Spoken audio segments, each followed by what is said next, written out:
Good morning. My name is Tony Victor, and this will be our second video on the School of Dhvaja Yoga, which has its roots within the fourth way system by G.I. Gurdjieff, whose student P.D. Ouspensky, he ended up popularizing the material with this book, In Search of the Miraculous, and a number of others. This happened to be extremely biblical for me, and coming to an understanding of the material that now I've taken and started to use in my own way, and you'll begin to see those things throughout the further release of videos. And so keep your eyes out for those things. It'll be coming in the near future. But for now, I just wanted to read a passage. What is the fourth way system? Okay, so let's go ahead and get into, this is my bookmark, which is my own book.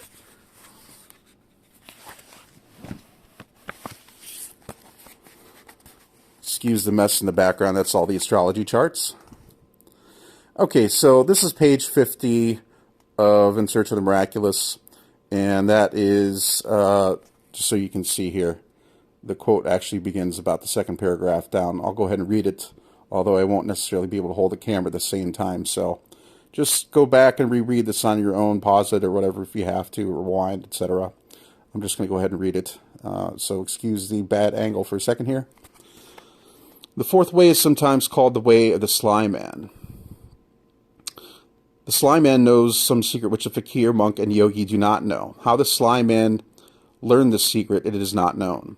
Perhaps he found it in some old books, perhaps he inherited it, perhaps he bought it, perhaps he stole it from someone. It makes no difference. The sly man knows a secret, and with its help, outstrips the fakir, the monk, and the yogi.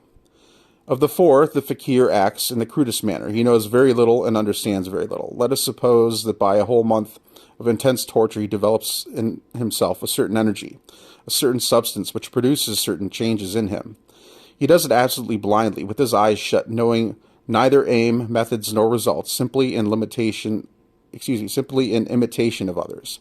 The monk knows what he wants a little better.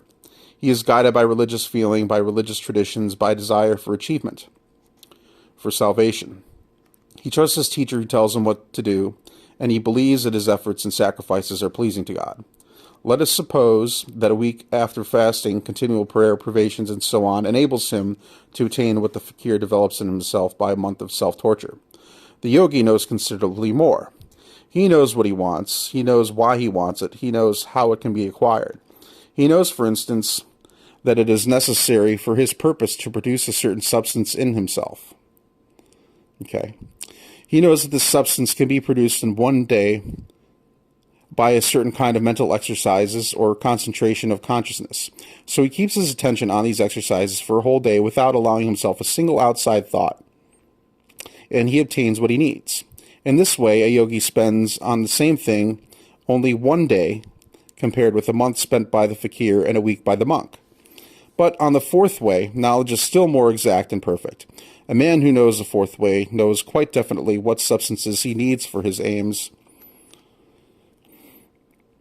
and he knows that these substances can be produced within the body by a month of physical suffering, by a week of emotional strain, or by a day of mental exercises, and also that they can be introduced into the organism from without it, if it is known, from without, if it is known how to do it. And so instead of spending a whole day in exercises like a yogi, a week in prayer like the monk, or a month in self-torture like the fakir, he simply prepares and swallows a little pill which contains all the substances he wants, and in this way, without loss of time, he obtains the required results. Okay, so this basically just gives us a little synopsis of what the fourth way is. So basically, it's a man who's taken the best parts of systems and put it into a whole, which essentially sums up what the life of Gurdjieff was about. He had traveled the world and found different teachers to teach him things, and he took the best of these things and made it into the fourth way system. Now, much of his practices are not in this book. There are some that are described in Beelzebub's Tales to his grandson from the All and Everything series that Gurdjieff had wrote himself. And then there's other books that are more modern that have further exercises in them by Madame de Salzman, and there's some others out there too. But we're not going to get into those now. What I do want to talk about is more on the roots of the Vajra Yoga system. So, in understanding this book, we have to go further back to the end of In Search of the Miraculous. Okay, so again, excuse the camera. I'm very sorry about that. We're going to go to page 378. Okay, so on page 378, there is this information here about the second paragraph down. Okay, this has been pivotal in the creation of the Vajra Yoga system, as well as the understanding of the fourth way system. Okay, without the understanding of this information right here, this whole book is useless. Okay, that's the secret to understanding this book. For those that have been working with the fourth way system for years and years and years and years, this is what you need to know right here. I'm giving you away a huge secret here. Page 378, In Search of the Miraculous. This information right here will help unlock all the other charts in this book. Okay, so I'll go ahead and read it. You can go back over, scan it with, pause it, etc. if you need to later. Okay.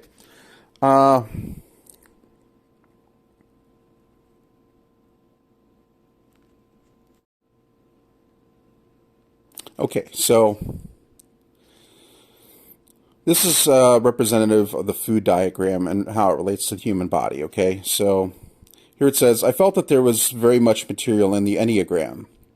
Points 1 and 2, 4, 5, 7, 8 represented, according to the food diagram, different systems of the organism. 1, the digestive system.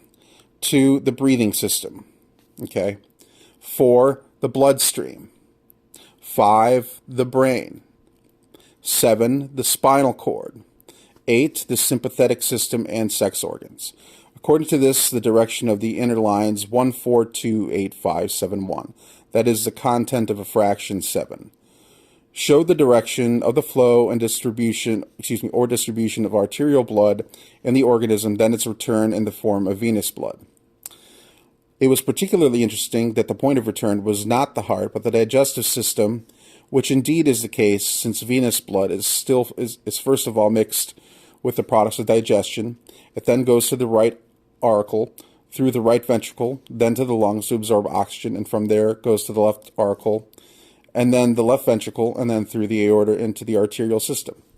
Okay, so this information here, just this tiny little paragraph, if you know this, and you can plot this on an Enneagram, this will be incredibly helpful. Okay, but then there's more. The point that this becomes more important to understand is seeing that this is the basis of the food diagram, okay, as we said. But whose food diagram? Okay, in this book there's multiple different charts, and it seems confusing because on one level, man is represented by one particular number, okay, in this hierarchy, and then another chart we can look at, he might have a completely different number representing who he is on this hierarchy of the system of cosmology referred to as the ray of creation, okay? So that's what's going to become most important to unlocking all the information in this book, okay, and the other books out there that Ouspensky and Gurdjieff have talked about, written, etc., okay?